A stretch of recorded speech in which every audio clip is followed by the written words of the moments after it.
Hello and welcome to my YouTube channel. इस video में मैं आपको बताऊंगी माइक्रो इकोनॉमिक्स का चैप्टर 4 उपभोक्ता संतुलन तटस्थता वक्र विश्लेषण consumers equilibrium in difference curve analysis. Same chapter Hindi और इंग्लिश मीडियम के स्टूडेंट्स के लिए सेम चैप्टर है। इंग्लिश वाले का इंग्लिश में और हिंदी मीडियम का हिंदी में है, बस यही फ़र्क है। बाकी चैप्टर कंटेंट्स वगैरह सब सेम है। आर्ट साइंस कॉमर्स कोई भी हो, सबको यही पढ़ना है। इस चैप्टर का फोर्थ चैप्टर उपभोक्ता संतुलन तटस्थता वक्र विश्लेषण consumers equilibrium indifference curve analysis का 4 इंपॉर्टेंट क्वेश्चन मैंने बता दिया है। ये 5वां है, very very important question. Budget रेखा क्या है? What is budget line? पहले आप लोग लिख लो तो मैं समझा देती हूँ। हिंदी मीडियम वाले आप लोग लिखिए। बजट रेखा दो भिन्न वस्तुओं के उन सभी संयोगों को दर्शाती है जिसे एक उपभोक्ता अपनी आय से बाजार मूल्य पर खरीद सकता है, दिए गए बाजार मूल्य पर खरीद सकता है। प्रोफेसर सैम्युलन ने इसे उपभोक्ता संभावना वक्र कहकर पुकारा है। इतना लिखकर आप लोग रुक जाइए, आगे मैं बताऊंगी लिखने के लिए।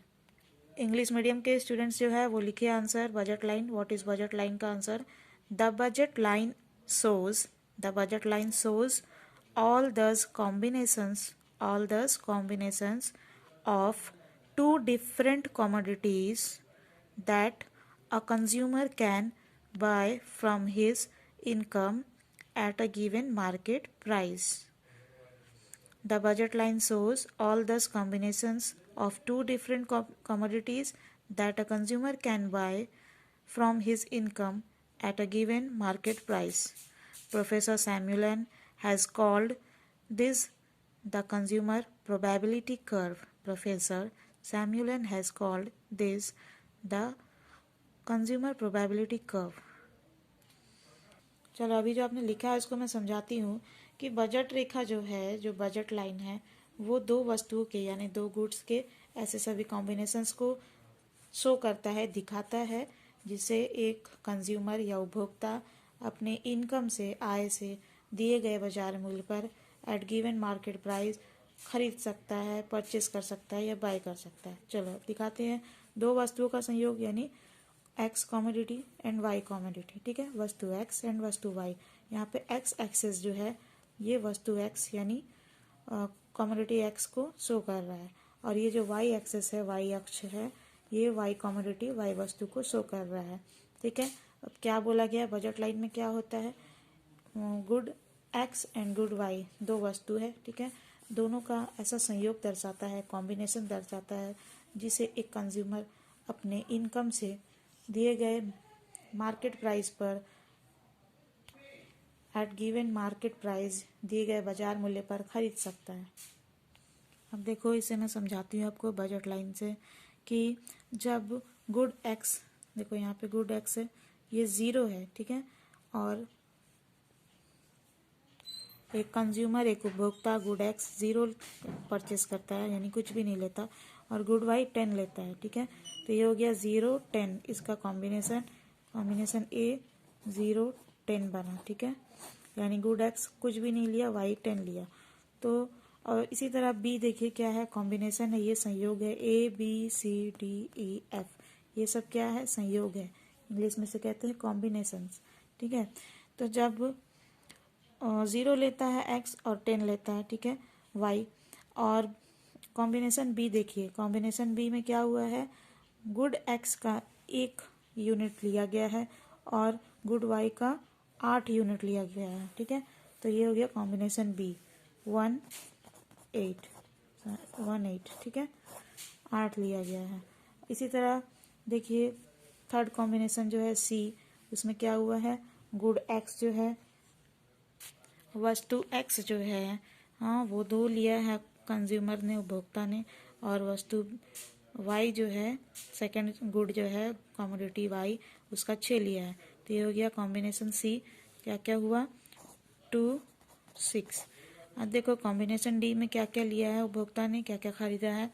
3 यूनिट लिया है गुड एक्स का यानी वस्तु वाई का, ठीक है, सॉरी गुड एक्स यानी वस्तु एक्स का, 3 इसका लिया है और गुड वाई का वस्तु वाई का 4 लिया है, तो ये हो गया कॉम्बिनेशन डी 3 4।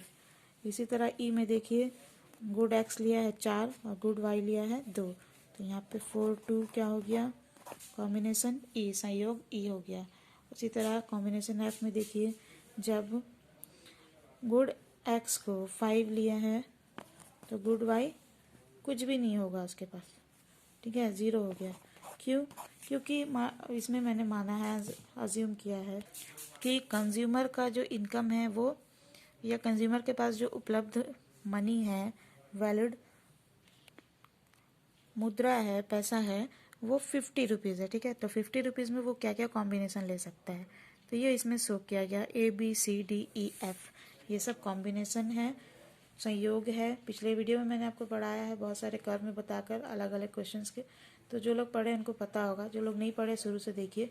ABCDEF, इसको पूरा को मिला दिया मैंने, तो ये हो गया बजट लाइन, ठीक है। बजट लाइन का फॉर्मूला होता है PX XN plus PY YN equals I। अब यहाँ पे ये फार्मूला भी मैं आपको समझाऊंगी। ये देखो बजट लाइन का जो मैंने आपको लाइन बताया है उसका 0 लिया है good X and good Y लिया है 10, ठीक है। मान लिया है यहाँ पे, अज्यूम कर लिया है कि प्राइस ऑफ एक्स यानी गुड एक्स का, वस्तु एक्स का प्राइस जो है वो 10 रुपया है, ठीक है। और प्राइस ऑफ वाई है 5 रुपया, ठीक है, पर यूनिट, एक यूनिट का 1 का 5, और 1 यूनिट एक्स का 10 रुपया प्राइस है। और उपभोक्ता यानी कंज्यूमर का जो इनकम है वो 50 रुपीज़ है, ठीक है। तो अब देखो इसमें बजट लाइन शेड्यूल जो है उसमें कॉम्बिनेशन है ABCDEF, अभी जो मैंने आपको बजट लाइन में दिखाया है, ठीक है। अब गुड एक्स है, जब 0 इसका लिए तो 10 इसका लिए। ऐसा क्यों हुआ? क्योंकि कुल व्यय जो है, टोटल एक्सपेंडिचर जो होता है वो कुल आय से, टोटल इनकम से हमेशा कम होगा या फिर उसके बराबर होगा, ज़्यादा नहीं हो सकता है, ठीक है। लेस देन का यहाँ साइन है और यहाँ पे इक्वल्स का, यानी कि कुल व्यय जो है, जो हम लोग खर्च करते हैं, तो हम लोग के पास जितना पैसा होता है उससे कम करते हैं या पूरा खर्च कर देते हैं, तो बराबर करते हैं। अब देखो हमने क्या माना है, प्राइस ऑफ एक्स 10 है, ठीक है। तो PX into XN, price of x यहाँ पे 10 है into XN, number of x कितना है 0, प्लस प्राइस ऑफ वाई, यहाँ पे प्राइस ऑफ वाई हमने क्या माना 5 रुपया पर यूनिट, ठीक है। तो 5 into number of N, sorry number of Y यानी वाई वस्तु का मात्रा, क्वांटिटी कितना है 10, तो यहाँ पे कितना हुआ 10 इंटू 0 0 हो गया, प्लस 5 इंटू 10 50 हो गया। तो 50 भी, इनकम भी 50 है, तो ये हो गया ना इनकम के बराबर जो खर्च है, जितना कमाया उतना खर्च कर दिया, तो ये होता है टोटल एक्सपेंडिचर। आम भाषा में भी अगर हम लोग 100 रुपया मार्केट लेकर जा रहे हैं या जो भी 500 रुपया, तो या तो हम उसे 400 खर्च करेंगे, 300 200 या 100, ठीक है। या तो फिर क्या करेंगे, हम लोग पूरा 500 खर्च करके आ जाएंगे, 500 लेके गए पूरा 500 खर्च हो गया। तो इसी तरह देखिए कॉम्बिनेशन ए में क्या हुआ, उपभोक्ता 50 रुपया लेकर गया, ठीक है, 50 रुपया खर्च करने के लिए, तो पूरा उसने खर्च कर दिया, ठीक है, क्लियर है। तो क्या हो गया, कुल व्यय जो है कुल आय के बराबर हो गया, यानी total expenditure equals total income, clear है। अब देखो कॉम्बिनेशन बी में क्या हुआ, गुड एक्स को हमने उपभोक्ता ने, सॉरी कंज्यूमर ने 1 लिया, ठीक है। तो प्राइस ऑफ एक्स क्या है 10 है, हमने माना है यहाँ पे, ठीक है। 10 इंटू XN यानी नंबर ऑफ एक्स 1 है, प्लस यहाँ पे PY प्राइस ऑफ वाई कितना है 5, याद रखना है आपको, 5 इंटू यूनिट कितना लिया है वाई का 8, ठीक है, क्वांटिटी, तो कितना हो गया 10 1 ज़ा 10 एंड 5 8 ज़ा 40, 40 प्लस 50, यहाँ पे भी 50 हो गया, इनकम के बराबर खर्च हो गया, ठीक है। तो इसी तरह एक्सपेंडिचर इक्वल्स इनकम हो गया। अब देखिए संयोग सी, कॉम्बिनेशन सी में क्या हुआ, कॉम्बिनेशन सी में प्राइस ऑफ एक्स 10 है इंटू यहाँ पे कितना लिया है, एक्स का क्वांटिटी कितना है 2, प्लस प्राइस ऑफ वाई कितना है 5 इंटू इसका क्वांटिटी कितना है 6, 5 6 ज़ा 30, 10 2 ज़ा 20, यहाँ पे भी 50 हो गया, ठीक है।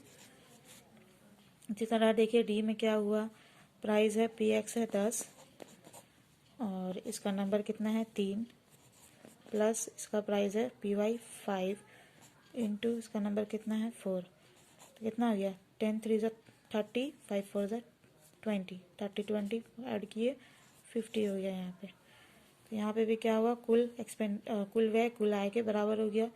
Total expenditure equals total income. समझ में आ रहा है ना? कमेंट करके बताना, मेरा मेहनत बर्बाद ना हो जाए। मैं चाहती हूँ कि आप लोग को अच्छे से समझ में आए। अब देखिए कॉम्बिनेशन ई जो है, यहाँ बजट लाइन ई, ठीक है, ये बजट लाइन में जो ई कॉम्बिनेशन है, यानी कि 4x का यूनिट और 2y का यूनिट, इसमें क्या हुआ है, जब 4x खरीदा गया तो x का प्राइस कितना है 10 px इंटू, इस फॉर्मूला में पुट कर रहे सारा, ठीक है, एक्स एन 4 लिया गया है, number of X, plus 5 rupees P Y का प्राइस है, ठीक है, price of Y, and Y N कितना है 2 इंटू 2, तो कितना हुआ 10 4 ज़ा 40, 5 2 ज़ा 10, 40 प्लस 10 50 हो गया। यहाँ पे भी कुल व्यय कुल आय के बराबर हो गया। Total expenditure equals total income. अब देखो 10 रुपीज़ इसका प्राइस है, क्वांटिटी कितना है इसका 5, प्लस 5 रुपीज़ इसका प्राइस है वाई का, और वाई का क्वांटिटी कितना है 0, कितना हो गया 5 0 0, 10 5 50, यहाँ भी 50 हो गया। यानी कि पूरा का पूरा 50, कॉम्बिनेशन ए लो चाहे बी लो चाहे सी लो चाहे डी या ई या एफ, कोई सा भी कॉम्बिनेशन ले रहे हो, एक उपभोक्ता जो ले रहा है उसका सारा का सारा इनकम इस पर खर्च हो जा रहा है। तो यही मैंने आपको लिखवाया है आंसर, कि जो बजट लाइन है वो वे सभी कॉम्बिनेशंस को शो करता है, दो वस्तुओं के, टू कॉमोडिटीज़ के, जिससे कि कंज्यूमर अब खरीद सकता है अपने इनकम से मार्केट प्राइस पे, ठीक है। मैंने जो आपको आंसर लिखवाया उसके आगे ये भी लिख लो, इसका समीकरण निम्न है, हिंदी मीडियम वाले लिखिए, और इंग्लिश मीडियम वाले लिखिए, it's equation is P X X N, ये दोनों लिखिएगा, हिंदी इंग्लिश दोनों मीडियम के लिखिएगा, ठीक है। इसका इक्वेशन है, इंपॉर्टेंट है, ऑब्जेक्टिव में आ सकता है आपको, P X X N plus P Y Y N equals I, where, जहाँ पे देखिए यहाँ पे P X X N and P Y Y N I का क्या मीनिंग है वो बता रही हूँ।